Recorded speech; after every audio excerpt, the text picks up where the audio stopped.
Arrêtons-nous maintenant en Casamance, zone du sud du Sénégal minée par un conflit qui dure depuis 35 ans. Malgré tout, l'économie de la région résiste et les récents assassinats de 16 coupeurs de bois ne semblent pas avoir de conséquences sur le secteur du tourisme.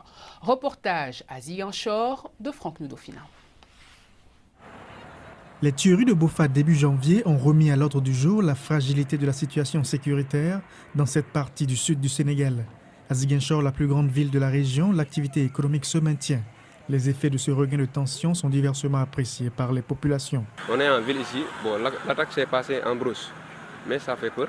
Des fois on est là, on entend des coups de feu et tout, voilà, ça fait peur. On est natif de cette belle région. Et puis ça fait très mal et très émouvant même de voir notre région secouée par ce conflit encore.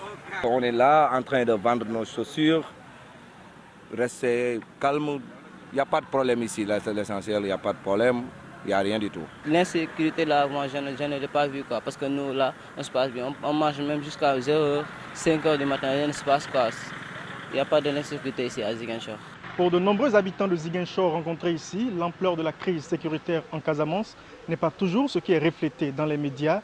La Casamance a connu un regain de tension avec la tuerie de Bofa et le présumé viol des 4 touristes espagnols, mais le secteur touristique semble encore tenu le cap. À l'aéroport de Ziguinchor, les vols de la compagnie Transair, la seule à opérer sur cette destination depuis plusieurs années, sont régulièrement tenus. Le secteur hôtelier résiste également. Ça a peu d'impact sur justement l'arrivée des touristes au niveau de la Casamance. Après ces mesures que l'État a bien voulu prendre pour la relance touristique de cette région, on voit vraiment des arrivées ici en Casamance. Vous allez sur le Cap, il y a énormément de touristes qui viennent. Vous venez à Ziguinchor, il y a des touristes qui viennent des pays émetteurs comme la France, l'Italie, même de l'Autriche. La Casamance, c'est environ 1/7 de la superficie du Sénégal. Le fleuve long de 300 km, les forêts et les ressources naturelles non négligeables font de cette région un atout de taille pour le Sénégal.